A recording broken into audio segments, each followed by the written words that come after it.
నమస్తే. రైతు భరోసాపై తెలంగాణ రాష్ట్ర సర్కార్ ఒక కీలకమైనటువంటి నిర్ణయం తీసుకోబోతున్నట్టుగా వార్తలు అందుతా ఉన్నాయి. ముఖ్యంగా రైతు భరోసా కేవలం 5 ఎకరాలకు మాత్రమే పరిమితం చేసి దాంట్లో భాగంగానే కేవలం వానాకాలం సీజన్కు మాత్రమే ఇవ్వాలని. ఇప్పటివరకు రైతు భరోసా 2 పంటలకు ఇచ్చేది, యాసంగి కానీ వానాకాలం కానీ. దాంట్లో భాగంగానే గతంలో కేసీఆర్ ప్రతి ఎకరానికి 5,000 చొప్పున, ఎన్ని ఎకరాలు ఉంటే అన్ని ఎకరాలకు 5,000 చొప్పున ఇస్తే రేవంత్ రెడ్డి సర్కార్ దీన్ని 7,500 రూపాయలు చేస్తారని చెప్పేసి మేనిఫెస్టోలో పెట్టింది. సరే, ఏదేమైనప్పటికీ కూడా ఇది కేవలం 6,000కు మాత్రమే పరిమితం అయిపోయింది. లిమిటు ఎక్కడ కూడా లేదు. ఎన్ని ఎకరాలు ఉంటే అన్ని ఎకరాలకు రేవంత్ రెడ్డి సర్కార్ 6,000 చొప్పున ఇస్తూ ఉన్నది. సో ఇప్పుడు రాష్ట్ర సర్కారు పైన ప్రతి సీజన్కి అంటే వానకాలం కానీ యాసంగి కానీ 9,000 కోట్ల రూపాయలు అవసరమవుతా ఉన్నాయి రైతు భరోసా కోసం. ఈ రైతు భరోసా యాసంగికి బంద్ పెట్టేసి కేవలం వానాకాలం సీజన్లో ఏ రైతులైతే సాగు చేస్తారో ఆ సాగు చేసినటువంటి భూమికి మాత్రమే రైతు భరోసా వేసేటువంటి అవకాశం ఉన్నది. సాగు చేయాలి కేవలం 5 ఎకరాలకు మాత్రమే. నీకు 50 ఎకరాలు ఉండని గాక, నీకు 200 ఎకరాలు ఉండని గాక, నీకు 200 ఎకరాలు ఉంటే 5 ఎకరాల పైసలు మాత్రమే పడతాయి. నీకు ఒకవేళ 10 గుంటలకు సంబంధించినటువంటి భూమి ఉంటే ఆ 10 గుంటల్లో నువ్వు సాగు చేసుకున్నట్టయితే ఉంటే కేవలం 10 గుంటలకు మాత్రమే ఈ డబ్బులు అందబోతా ఉంది. సో ఇది మరి నెక్స్ట్ వానాకాలం నుంచి అంటే ఎట్లాగూ యాసంగికి వేసేటువంటి అవకాశం లేదు. ఇప్పుడు రైతు భరోసాని ఈ వానాకాలం సంబంధించినటువంటి సీజన్ని ఇప్పుడు రావాల్సినటువంటి పైసలు రైతు భరోసా కింద 9,000 కోట్ల రూపాయలు 1,58,00,000 ఎకరాలకి సుమారుగా 9,000 కోట్ల రూపాయలని 30వ తారీఖున ఈ రైతు భరోసా పైసలు ఖమ్మం జిల్లాలో పెట్టేటువంటి భారీ బహిరంగ సభలో రేవంత్ రెడ్డి కీలకమైనటువంటి నిర్ణయాన్ని తీసుకొని ఒకేసారి 9,000 కోట్ల రూపాయలని ఈసారి వేయబోతున్నట్టుగా తెలుస్తూ ఉన్నది. ఈసారి ఒక్కసారి మాత్రమే 9,000 కోట్ల రూపాయలు 1,58,00,000 ఎకరాలకి సుమారుగా 73 లక్షల మంది రైతుల యొక్క ఖాతాల్లో పడబోతా ఉన్నాయి.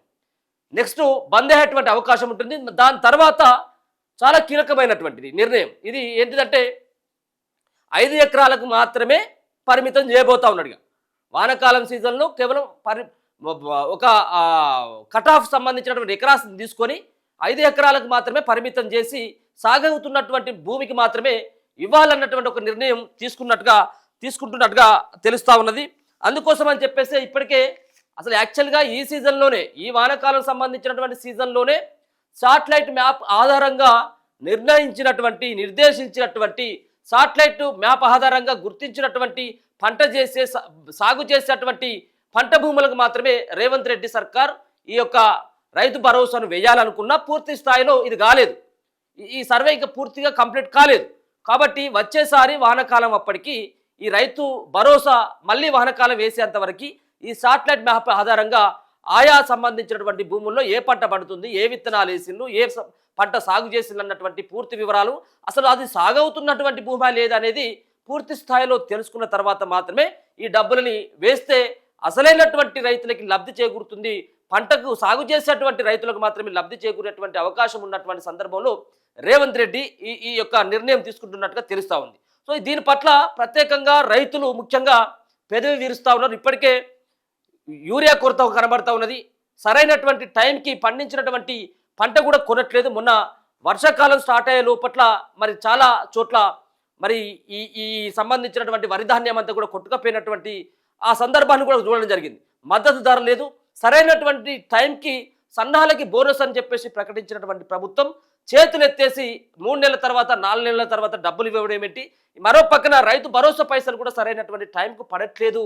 కాబట్టి రేవంత్ రెడ్డి సర్కార్ పైన ఇప్పటికే మరి రైతులంతా కూడా వాళ్ళంతా కూడా కొంత ఆగ్రహంతో ఉన్నటువంటి మాట వాస్తవం. మరి ఈ నిర్ణయంతో కేవలం ఈ వానాకాలం మాత్రమే ఇచ్చి యాసంగికి ఇయ్యకపోయినట్టయితే రైతుల దగ్గర నుంచి తీవ్రమైనటువంటి వ్యతిరేకత వస్తుందని తెలిసినప్పటికీ కానీ రేవంత్ రెడ్డి అలాగే తెలంగాణ రాష్ట్ర సర్కార్ ఆలోచిస్తున్నది పంట సాగు చేసేటువంటి భూములకు మాత్రమే ఇవ్వాలన్నటువంటి ఒక నిర్ణయం కనపడుతున్నట్టుగా తెలుస్తూ ఉన్నది. ఒకసారి చూసుకోవచ్చు. ఒకే విడతలో రైతు భరోసా. ఈ ఒకే విడతలో రైతు భరోసా మీన్స్ డబ్బులు అరేంజ్మెంట్ అయితే అంటే ప్రతి సీజన్కి 9,000 కోట్ల రూపాయలు కావాలి. కాబట్టి 9,000 కోట్ల రూపాయలు కనుక అడ్జస్ట్మెంట్ కాకపోయినట్టయితే ఉంటే మరి 9 రోజులలో పూర్తి చేయాలన్నటువంటి ఒక ప్రయత్నం చేస్తా ఉన్నారు. గతంలో కూడా మనం చూసుకోవచ్చు 9,000 కోట్ల రూపాయలని కేవలం వారం రోజుల లోపట్లే పోయిన వారకాలం అనుకుంటా నాకు తెలిసి పోయిన వారకాలంలో 9,000 కోట్ల రూపాయలను జమ చేసిండు 9 రోజులలో పూర్తి చేసే వారం రోజులలో పూర్తి చేసిండు ఇప్పుడు 9 రోజులలో 9,000 కోట్ల రూపాయలని విడతల వారీగా రిలీజ్ చేయాలన్నటువంటి ఒక ప్రయత్నం ఒకవేళ కనుక నిధులు సమకూరనట్టయితే ఉంటే ఒకవేళ లేకపోతే నిధులు ఉన్నట్టయితే ఉంటే మాత్రం ఒకేసారి 30వ తారీఖున ఒకేసారి ఈ యొక్క 73 లక్షల మంది రైతుల యొక్క ఖాతాల్లో పోతా ఉన్నట్టుగా స్పష్టంగా కనబడతా ఉంది ఈ నెల 30న 73 లక్షల మంది రైతు ఖాతాల్లో నగదు జమ కాబోతా ఉన్నది మదిరలో నిధులు విడుదల చేయనున్న సీఎం రేవంత్ ఆ రోజే సభ ఉన్నది కాబట్టి అక్కడనే ఇది ఒక ప్రకటించేటువంటి అవకాశం ఉంటుంది ఇక నుంచి ఖరీఫ్ సీజన్కు పెట్టుబడి సాయం అందజేత 7.5 ఎకరాలకు పరిమితం చేసేందుకు సన్నాహాలు సరే వీళ్ళు 7.5 ఎకరాలకు అని చెప్పేసి చెప్తా ఉన్నారు కానీ మనకున్నటువంటి ఇన్ఫర్మేషన్ ఏంటంటే కేవలం 5 ఎకరాలకు మాత్రమే ఇవ్వాలన్నటువంటిది వాళ్ళు ఒక నిర్ణయం తీసుకున్నట్టుగా మనకు అందుతున్నటువంటి సమాచారం సరే చూడాలి ఇది ఎక్కడి వరకు కట్అప్ చేస్తారని ఇంకా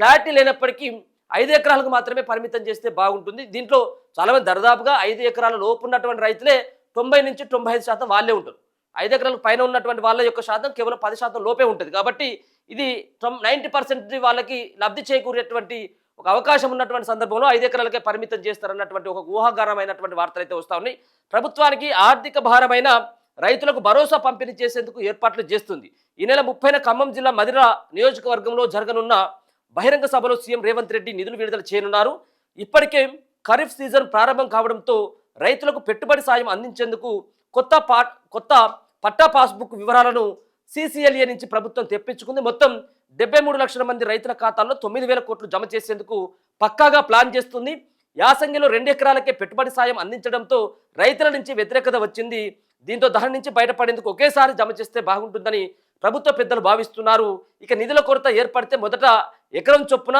9 రోజుల్లో పూర్తిగా పంపిణీ చేసే అవకాశం ఉందని వ్యవసాయ శాఖలో టాక్ వినిపిస్తూ ఉన్నది అంటే ఎకరం నుంచి ఒకవేళ కనుక నిధుల కొరత ఉంటే ఎకరం వరకు వేసి దాని తర్వాత 2 ఎకరాల వరకు అయితే ఇంకా యాక్చువల్గా ఏంటంటే ఈ రైతు సంబంధించినటువంటి భరోసా విషయంలో ఏ మాటగా మాట చెప్పుకుంటే రేవంత్ సర్కార్ ఆల్రెడీ ఒక దఫా ఎగ్గొట్టింది ఆల్రెడీ ఇంతకుముందు 1-2 దఫా ఎగ్గొట్టింది ఇక ఈ 2.5 సంవత్సరాల్లోనే 1-2 సార్లు లేట్ చేసేసింది ఇక మొన్ననేమో రావాల్సినటువంటి ఈ యాసంగి పైసలు ఏవైతే ఉన్నాయో ఆ పైసలు రాలేదు 2 ఎకరాలకే వేసిండు కథ వదిలేసిండు మరి ఇది కూడా అట్లే ఉంటుంది అంటే చెప్పలేము ఇది కూడా మరి చెప్పలేము ఎందుకంటే రేవంత్ రెడ్డి సర్కార్ కాబట్టి అట్లే ఉంటుందేమో ఉన్నగానే ఆశ్చర్యపోయిన అవసరం లేదు అయితే మొన్నటి దగ్గర నుంచి యాసంగికి సంబంధించినటువంటి రైతుల దగ్గర నుంచి వ్యతిరేకత ఇది తట్టుకొని నిలబడాలంటే ఒకేసారి రైతుల యొక్క అకౌంట్లో జమ చేసినట్టయితే ఉంటే ఈ పాత ముచ్చట మర్చిపోతారు కావచ్చు అన్నటువంటి ఒక ఆలోచనతో 9,000 కోట్ల రూపాయలు విడుదల చేస్తే మనం దాని నుంచి తప్పించుకోవచ్చు అన్నటువంటి ఒక చర్చ కూడా వినబడతా ఉన్నది 7.5 ఎకరాలకు మాత్రమే పరిమితం అనేది 7.5 ఎకరాలకు కాదు 5 ఎకరాలకే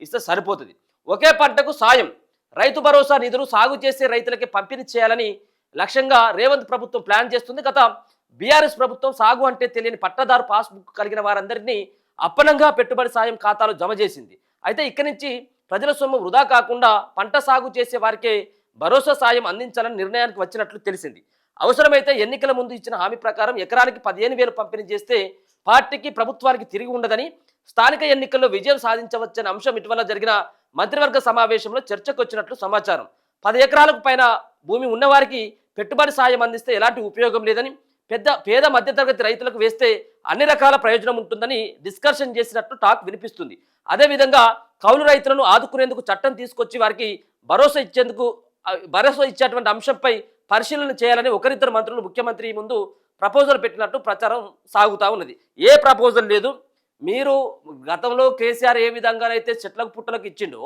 ఏ విధంగానైతే భూస్వాములకు ఆసాములకు ఇచ్చేసిండో ఇప్పుడు కూడా రేవంత్ రెడ్డి సర్కార్ చేస్తుంది కూడా అదే పెద్దగా వీళ్ళు ఈ 2.5-3 సంవత్సరాలలో పెద్దగా దీంట్లో 1,00,000 ఎకరాలకు సంబంధించినటువంటి వాటిని ఏం తీసేయలేదు ఇప్పుడు కూడా వస్తూ ఉన్నాయి ఇప్పుడు ఎమ్మెల్యేలకు వస్తూ ఉన్నాయి మంత్రులకు వస్తూ ఉన్నాయి అందరికీ వస్తూ ఉన్నాయి ఇది రేవంత్ రెడ్డి కూడా వస్తుంది కేసీఆర్ కూడా వస్తూ ఉంది ఇప్పుడు రైతు భరోసా కాబట్టి దీంట్లో ఏది ఎకరానికి 15,000 రూపాయలు ఒకటేసారి ఇస్తే బాగుంటుంది ఒకేసారి ఇచ్చినా 2 సార్లు ఇచ్చినా ఈ రైతుల విషయంలో ప్రభుత్వాలు ఒక నిర్లక్ష్యమైనటువంటి ధోరణి ప్రదర్శిస్తూ ఉన్నాయి ఇప్పుడు పంట సాగు చేసేటువంటి రైతులకి మీరు సరైనటువంటి టైంలో విత్తనాలు ఆల్రెడీ పంటని వాళ్ళు పండించినటువంటి పంటని సమయానికి కొనుగోలు చేసి ఆ మద్దతు ధర ఇస్తే సరిపోతుంది అసలైనటువంటి వాళ్ళకి అది దొరుకుతుంది కొంతమంది ఏం చేస్తూ ఉన్నారు కౌలుకి ఇస్తూ ఉన్నారు వాళ్ళ పని వాళ్ళు చేసుకుంటా ఉన్నారు ఇటు కౌలు వస్తూ ఉన్నది భూమికి వీళ్ళు పెట్టుబడి సాయం కింద రైతు భరోసా వస్తూ ఉన్నది కానీ కౌలు చేసేటువంటి రైతన్నలు లాస్ అయిపోతూ ఉన్నారు కాబట్టి కౌలు రైతులను గుర్తించి వాళ్ళు కూడా ఇవ్వాల్సినటువంటి అవసరం ఉన్నది. ఆ విషయాన్ని కూడా ఆలోచిస్తున్నట్టుగా ఊహాగారమైనటువంటి వార్తలే, ఇదేం పెద్ద అదేం కాదు, ఊహాగారమైనటువంటి వార్తలు వస్తున్నాయి. ఇక శాటిలైట్ సర్వేనే కీలకమట. ఇటీవల వ్యవసాయ విశ్వవిద్యాలయం శాటిలైట్ చిత్రాల ఆధారంగా ప్రతి గ్రామంలో సర్వే నెంబర్ వారిగా పంట విస్తీర్ణం లెక్కించేందుకు స్విట్జర్లాండ్ దేశానికి చెందినటువంటి సర్ మ్యాప్ సంస్థతో ఒప్పందం చేసుకొని రాష్ట్ర వ్యాప్తంగా పంటల సాగు వివరాలు సేకరించిందట. 95% ఎలాంటి పంటలు వేశారో గుర్తించింది. శాటిలైట్ సర్వే చేసిన వివరాలను పైలట్ ప్రాజెక్ట్ కింద జిల్లాలకు 5 గ్రామాలను ఎంపిక చేసి ఏఈవీలతో సర్వే చేయించగా ఒకే విధంగా వచ్చిందట. దీంతో ఇక నుంచి శాటిలైట్ సర్వే ఆధారంగానే పెట్టుబడి సాయం అందించనుంది. ఈ సర్వే ద్వారా ప్రకృతి విపత్తులకు నష్టపోయిన రైతులను గుర్తించి పరిహారం అందజేయొచ్చు. సాగు చేసిన భూముల ఆధారంగా విత్తనాలు, ఎరువులు ఎంత కావాలో ముందస్తుగా సిద్ధం చేసుకునే వీలుంటుంది.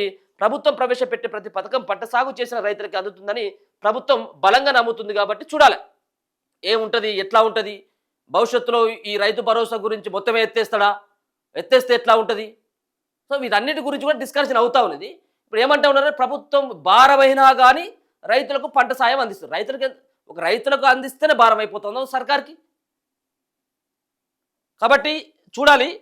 ఈ వార్త అయితే మాత్రం ఒకే విడతలో రైతు భరోసా, అలాగే వచ్చే వానాకాలం నుంచి కేవలం వానాకాలం పంటకు మాత్రమే ఒకే దఫా రైతు భరోసా వచ్చేటువంటి అవకాశం ఉంటుంది. అలాగే సర్వే శాటిలైట్ మ్యాప్ ఆధారంగా సేకరించినటువంటి పంటను సాగు చేసేటువంటి రైతులకే రైతు భరోసా అందించబోతున్నట్టుగా స్పష్టంగా అర్థమవుతా ఉంది. 30వ తారీఖున అది ఖమ్మం జిల్లాలో డిసైడ్ కాబోతా ఉన్నది. ఆ రోజు రేవంత్ రెడ్డి బహిరంగ సభ పెట్టబోతా ఉన్నాడు. ఆయన నోటి ద్వారా ఏదొస్తే అదే ఫైనల్ కాబోతా ఉన్నది. ఈ వార్తలు అయితే కొంత లీక్ల ద్వారా తెలుస్తున్నటువంటి వార్త. కేవలం 5 ఎకరాలకు పరిమితం చేసి ఇది వానాకాలం మాత్రమే వేసి అది యాసంగిలో ఇక బంద్ పెట్టాలన్నటువంటి ఒక ప్రయత్నం జరుగుతున్నట్టుగా తెలుస్తుంది. చూస్తూనే ఉండండి మనతో.